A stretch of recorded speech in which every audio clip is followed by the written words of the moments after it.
Congress party ಒಂದು ರೀತಿ ಈ ಗ್ಯಾರಂಟಿಗಳನ್ನು ತಂದು ನಾವೇನೋ ದೊಡ್ಡ ಸಾಧನೆ ಮಾಡಿಬಿಡ್ತೀರಿ ಅಂತ ಜನಕ್ಕೆ ಹೇಳಕ್ಕೆ ಹೋಗಿ ಎಡು ಬಿದ್ದೋಗಿದ್ದಾರೆ. ಈಗ ಗ್ಯಾರಂಟಿಗಳೆಲ್ಲ ಬೋಗಸ್ ಗ್ಯಾರಂಟಿ ಔಟಿದೆ.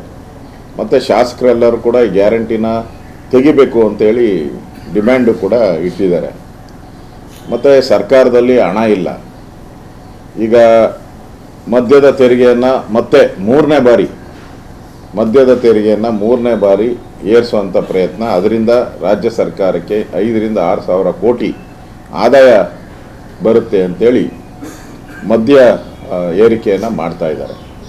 ಸೊ ಬೇರೆ ರಾಜ್ಯಗಳಲ್ಲಿ ನಮಗಿಂತ ಕಡಿಮೆ ಇದ್ದರೆ ಇಲ್ಲಿರೋರೆಲ್ಲ ಅಲ್ಲಿಗೆ ಹೋಗ್ತಾರೆ ಅಷ್ಟೇ.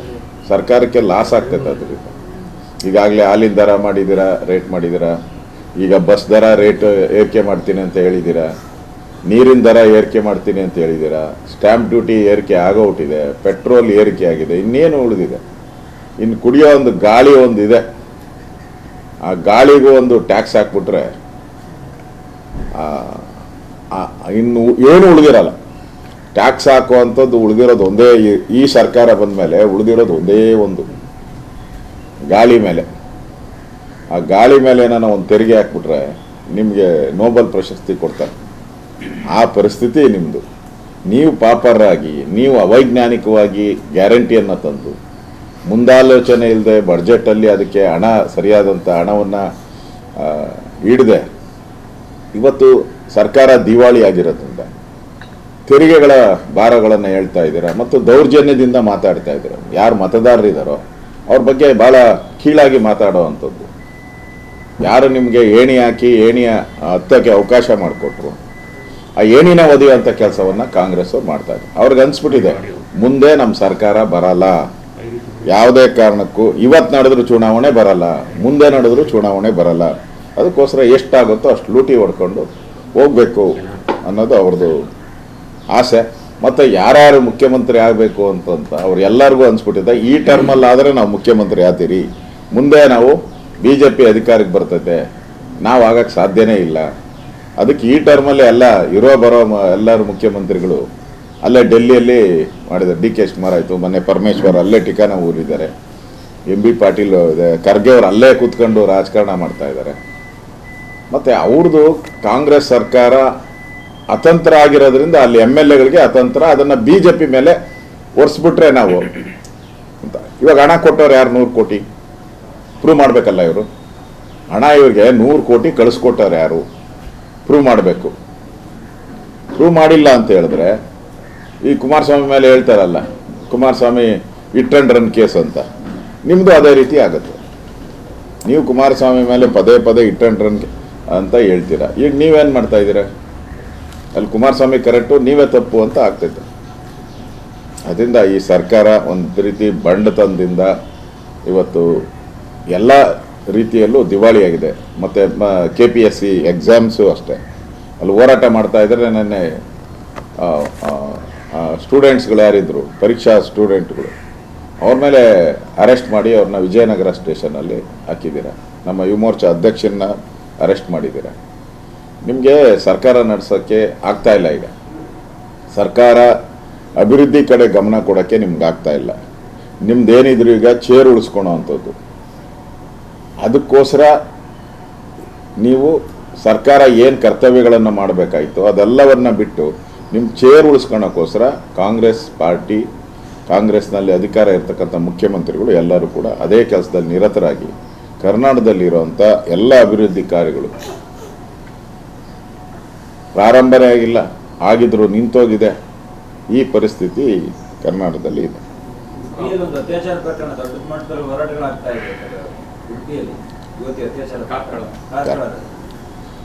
ಕಾರ್ಕಳದಲ್ಲಿ ಮನೇನು ಕೂಡ ಸುನೀಲ್ ಕುಮಾರ್ ಅವರು ಅದ್ರ ಬಗ್ಗೆ ವಿಸ್ತೃತವಾಗಿ ಮಾತಾಡಿ ಹೇಳಿದ್ದಾರೆ. ಪದೇ ನಾವು ನೋಡ್ತಾ ಇದ್ದೀರಿ, ಹುಬ್ಳಿಯಲ್ಲಾಯಿತು, ಹಾವೇರಿಯಲ್ಲಾಯಿತು, ಈಗ ಉಡುಪಿಯಲ್ಲಿ ಈ ಥರ ಪ್ರಕರಣಗಳು.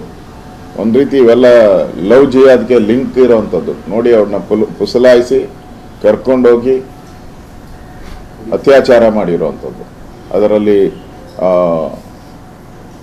ಮಾದಕ ವಸ್ತುಗಳನ್ನು ಹಾಕಿ ಪ್ರಜ್ಞೆ ತಪ್ಪಿಸಿ ಅತ್ಯಾಚಾರ ಮಾಡಿರುವಂಥದ್ದು. ಇದೊಂದು ರೀತಿ ಕರ್ನಾಟಕದಲ್ಲಿ ಈ ಲವ್ ಜಿಹಾದಿ ನಡೀತಾ ಇದೆ ಅನ್ನೋದಕ್ಕಿಂತ ಇದಕ್ಕಿಂತ ಸಾಕ್ಷಿಗಳು ಇಲ್ಲ, ಬೇಕಾಗೇ ಇಲ್ಲ. ಯಾಕೆಂದರೆ ಹುಬ್ಳಿಯಲ್ಲಿ ಆಯಿತು, ಅದನ್ನು ಮುಚ್ಚಾಕಿದ್ರು, ಅಲ್ಲೇ ಅಲ್ಲ ಅಂತ ಹೇಳ್ತಾರೆ. ಮತ್ತು ಇನ್ನೇನು ವಾಟ್ಸಪ್ ಕಾಲ್ ಮಾಡೋದು, ಅವ್ರನ್ನ ಬರ ಕೇಳೋದು, ಅಲ್ಲಿಂದ ಅವ್ರನ್ನ ಕಾರಲ್ಲಿ ಪಿಕಪ್ ಮಾಡಿ, ಕಾರ್ ಯಾರು ಕೊಡ್ತಾರೆ ಇವ್ರಿಗೆ? ಇವೆಲ್ಲ ಬಿಕ್ನಾಕ್ಸಿ ಗಿರಾಕಿಗಳು ಇವರೆಲ್ಲ. ಇವ್ರಿಗೆ ಯಾರು ಕಾರ್ ಕೊಡೋರು ಯಾರು? ಇವ್ರಿಗೆ ಕಾರು ತಗೊಳ್ತಾರೆ, ಎಲ್ಲೋ ನಿರ್ಜನ ಪ್ರದೇಶ ಕರ್ಕೊಂಡೋಗಿ ಹಿಂದೂ ಯುವತಿಯರ ಮೇಲೆ ಈ ಥರ ಅತ್ಯಾಚಾರ ಮಾಡುವಂಥದ್ದು. ಇದು ಕಾಂಗ್ರೆಸ್ ಸರ್ಕಾರ ಬಂದ ಮೇಲೆ ಲವ್ ಜಿಹಾದ್ಗೆ ಒಂಥರ ಗೇಟ್ ಓಪನ್ ಮಾಡ್ದಂಗೆ. ಇದು ಗೇಟ್ ಓಪನ್ ಮಾಡ್ದಂಗೆ. ಭಯನೇ ಇಲ್ಲ ಅವ್ರಿಗೆ, ಭಯ ಭೀತಿ ಏನೂ ಇಲ್ಲ.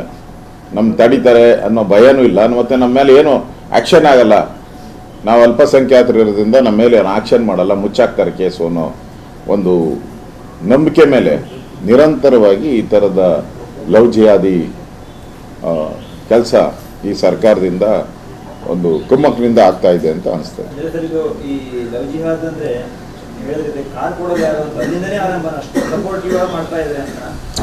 ಇದಕ್ಕೆಲ್ಲ ಪ್ಲಾನ್ ಇದೆ. ಈಗ ಕೇರಳದಲ್ಲಿ ಇದು ಟ್ರೈನಿಂಗ್ ಸೆಂಟ್ರೇ ಇದೆ. ಕೇರಳ ಈ ಥರದ್ದು ಅಲ್ಲೆಲ್ಲ ದೊಡ್ಡ ಇಶ್ಯೂಸ್ ಆಗಿದೆ ಈಗಾಗಲೇ ಕೇರಳದಲ್ಲಿ. ಇದು ಸಿನಿಮಾನೂ ಕೂಡ ಬಂದಿತ್ತಲ್ಲ, ಒಂದು ಸಿನಿಮಾನೂ ಕೂಡ ಬಂದಿತ್ತು ಕೇರಳದಲ್ಲಿ ಈ ಲವ್ ಜಿಹಾದ್ ಬಗ್ಗೆ. ಇದೆಲ್ಲ ಇವ್ರಿಗೆ ಟ್ರೈನ್ ಅಪ್ ಮಾಡುವಂಥ ಗ್ಯಾಂಗ್ಗಳೂ ಕೂಡ ಇದೆ. ಇದರಲ್ಲಿ ವಿದೇಶಿದ ಕೈವಾಡನೂ ಕೂಡ ಇದೆ. ಅವ್ರು ಹೇಳಿದಾರಲ್ಲ 2047ಕ್ಕೆ ನಾವು ಮುಸ್ಲಿಂ ರಾಷ್ಟ್ರ ಮಾಡ್ತೀರಿ ಭಾರತವನ್ನು ಅಂತ ಅವರ ಕರಪತ್ರಗಳಲ್ಲಿ ಯಾರ್ಯಾರು ಟೆರರಿಸ್ಟ್ಗಳು ಸಿಕ್ಕಿದಾರೋ ಇದುವರೆಗೂ NIಗೆ ಅವರೆಲ್ಲರ ಕರಪತ್ರದಲ್ಲಿ ಇರುವಂಥದ್ದು 2047 ಒಳಗಡೆ ನಾವು ಭಾರತವನ್ನು ಮುಸ್ಲಿಂ ರಾಷ್ಟ್ರ ಮಾಡ್ತೀರಿ ಅಂತ ಅವರೆಲ್ಲ ಕರಪತ್ರದಲ್ಲಿರೋದು ಈಗ NI ಆಲ್ರೆಡಿ ಸೀಸ್ ಮಾಡಿರೋಂಥ ಅವರ ಕರಪತ್ರಗಳಲ್ಲಿ ಬಂದಿದೆ. ಸೊ ಅದರಿಂದ ಈ ಲವ್ ಜಿಹಾದ್ ನಡೀತಾ ಇದೆ ಅನ್ನೋದಕ್ಕಿಂತ ಅದಕ್ಕಿಂತ ಇನ್ನೇನು ದೊಡ್ಡ ಸಾಕ್ಷಿ ಅನ್ಬೇಕು? ಅದೇ ದೊಡ್ಡ ಸಾಕ್ಷಿ. NI ಏನು ಕೊಟ್ಟಿದ್ದಾರೆ ಅದೇ ದೊಡ್ಡ ಸಾಕ್ಷಿ.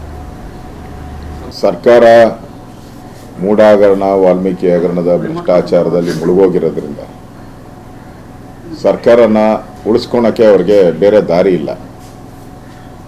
BJP ಮೇಲೆ ಆಪಾದನೆ ಮಾಡಿ ಜನರ ಮನಸ್ಸನ್ನು ಡೈವರ್ಟ್ ಮಾಡಿಬಿಟ್ಟು ಇಶ್ಯೂನ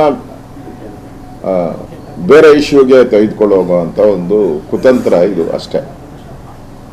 ನಾವು ಸ್ಪಷ್ಟವಾಗಿ ಹೇಳಿದಿರಿ, ನಾವು ಸರ್ಕಾರನ ಬೀಳಿಸುವಂಥ ಯಾವುದೇ ಪ್ರಯತ್ನವನ್ನು ಮಾಡಲ್ಲ ಅಂತ ಹಲವಾರು ಬಾರಿ ಸ್ಪಷ್ಟನೆ ಮಾಡಿದ್ದೀರಿ. ಬೀಳದಿದ್ದರೆ ಅವ್ರ ಪಾರ್ಟಿಯವರೇ ಬೀಳಿಸ್ಬೇಕು. ಈಗ ಯಾರು ಚೇರ್ ನಡೀತಾ ಇದೆಯಲ್ಲ, ಖರ್ಗೆ ಯಾಕೆ ಬಂದರು, DK ಶಿವಕುಮಾರ್ ಯಾಕೆ ಹೋಗಿ ಸೆಂಟ್ರಲ್ ಲೀಡರ್ಸ್ನ BJP ಲೀಡರ್ಸ್ನೆಲ್ಲ ಭೇಟಿ ಮಾಡ್ತಾ ಇದ್ದಾರೆ? ಇದೆಲ್ಲ ಅವ್ರ ಪಾರ್ಟಿಯಲ್ಲಿ ಗೊಂದಲ ಎದ್ದೋಗ್ಬಿಟ್ಟಿದೆ. ಅವ್ರಿಗೆ ಮುಖ್ಯಮಂತ್ರಿ ಇರ್ತಾರ ಹೋಗ್ತಾರ ಅನ್ನೋ ಭಯ ಕಾಡ್ತಾ ಇರೋದು ಅಲ್ಲಿನ MLAಗಳಿಗೆ. ನಾವ್ಯಾರನ್ನು ಕೂಡ ಆ ಥರದ್ದು ಯಾವುದೇ ಪ್ರಯತ್ನವನ್ನು ಮಾಡಿಲ್ಲ. ಈಗಾಗಲೇ ನಮ್ಮ ಪಾರ್ಟಿ ಕ್ಲಾರಿಫೈ ಮಾಡಿದೆ, ಅವ್ರ ಮೇಲೆ ಮೊಕದ್ದಮೆಯನ್ನು ದಾಖಲು ಮಾಡ್ತೀರಿ ಅಂತ ಈಗಾಗಲೇ ಮಾಡಿದೆ. ನಾನು ಕೂಡ ಆಗ್ರಹವನ್ನು ಮಾಡ್ತೀನಿ ಕಾಂಗ್ರೆಸ್ಸಿನ ಲೀಡರ್ಸ್ಗೆಲ್ಲರಿಗೂ ಕೂಡ, ನಿಮ್ಮ ಹತ್ರ ಯಾರು ಬಂದು ಮಾತಾಡಿದರೆ ಅದನ್ನು ಹೇಳಿ ದಯವಿಟ್ಟು. ಯಾವ ದೊಡ್ಡ ಲೀಡ್ರುಗಳು ನೀವು ಹೇಳಿದ್ದೀರಲ್ಲ, ನ್ಯಾಷನಲ್ 4 ಜನ ಲೀಡ್ರುಗಳು ಮಾತಾಡಿದ್ದಾರೆ ಅಂತ, ಅದು ಯಾವ ಲೀಡ್ರು ನಿಮ್ಮ ಹತ್ರ ಬಂದು ಮಾತಾಡಿದ್ದಾರೆ ಅದನ್ನು ಹೇಳಿ ದಯವಿಟ್ಟು. ಇಲ್ಲ ಅಂದರೆ ಸುಮ್ಮನೆ ಇದನ್ನು ಭ್ರಷ್ಟಾಚಾರ ಹಗರಣವನ್ನು ಡೈವರ್ಟ್ ಮಾಡೋವಂಥದ್ದಕ್ಕೆ ಮಾಡ್ತಾ ಇರೋ ಕುತಂತ್ರ ಅಷ್ಟೇ ಇದು. ನಾವು ಯಾವುದೇ ಕಾರಣಕ್ಕೂ ಸರ್ಕಾರವನ್ನು ಬೀಳಿಸುವಂಥ ಯಾವುದೇ ಪ್ರಯತ್ನವನ್ನು ಮಾಡಲ್ಲ. ಬಿದ್ದರೆ ಅವ್ರ ಪಾರ್ಟಿಯ ಒಡಕಿನಿಂದನೇ ಬೀಳಬೇಕೇ ಹೊರತು ನಾವು ಯಾವುದೇ ಕಾರಣಕ್ಕೂ ಈ ಸರ್ಕಾರವನ್ನು ಬೀಳಿಸುವಂಥ ಕೆಲಸವನ್ನು ನಾವು ಮಾಡಲ್ಲ.